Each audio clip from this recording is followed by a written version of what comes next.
How can you live in the present? Write that down, or just write present. I love one word prompts. After you've done your top 9, I want you to journal about living in the present. The reason why is because fearing the future or worrying about the future or thinking about the past is what is causing anxiety, stress, depression, all of those things. Now, let me preface this by saying some of you are living in a present that is not too great and you don't want to be here. And so you're eagerly trying to get to the next step.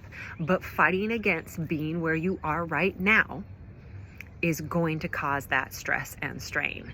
If you read my second book, Where's My Crown for Acting Like Everything is Fine, Royally Surviving Life's Waiting Periods, you know that the whole main premise is in this waiting room that you're in right now, God has something to show you or somebody to help or something for you to learn. And you're probably not going to get out of that wait until you take a second to sit there, look around, and figure out what it is that you need to know, learn, do, see, teach.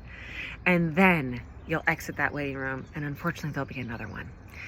Life is just full of wait upon wait upon wait. The more you can find joy and you can find pockets of happy in the present, the happier your life will be. So how can you ground yourself in the present without worrying about the future or the past? I was doing a really great job of this when we came back from Mexico, from being missionaries. I had let go of so much fear because when you live with next to nothing or you've let everything go and you're not with your house, the cars, the money, the job, those kinds of things, and you see that you're just as happy, if not happier, it's really easy to be grounded in the present and be happy.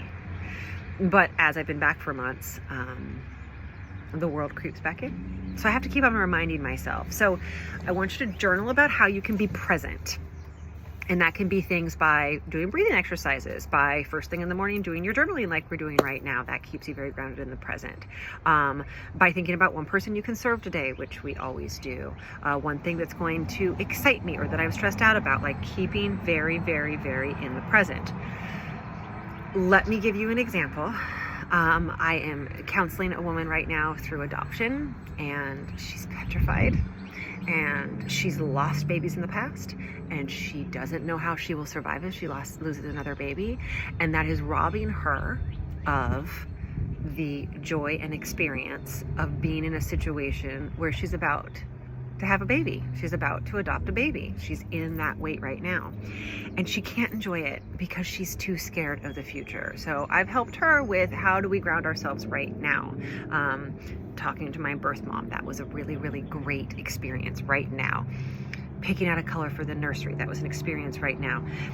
And she said to me, and I'm afraid to buy clothes because what if we lose the baby? And I say, in this situation, right now, buying that little dress for that baby, let's say it's a girl, we don't know, or buying that dress, or they're buying the little suit for the boy, brings you joy. You're happy. You're experiencing joy in this moment, thinking about the baby, buying that piece.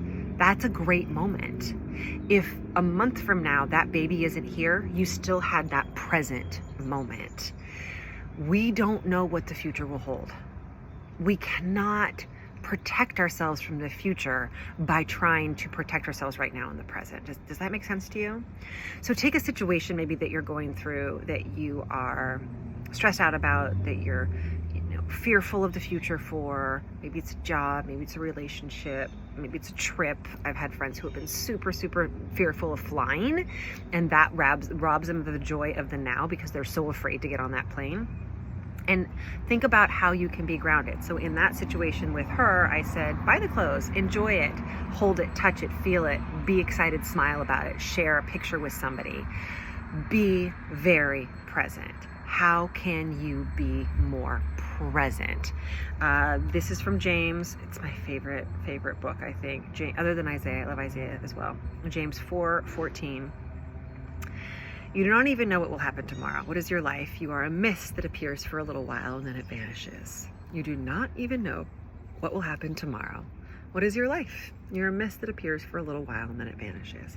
And when we think about how really short and fleeting life is, I think we think more and more to grasp onto the happy that we can, and being too wrapped up in the future or too wrapped up in the past is robbing you from the present. So how can you be more present? A couple more ways to do that. Exercise does that too, because you have to focus on your breathing.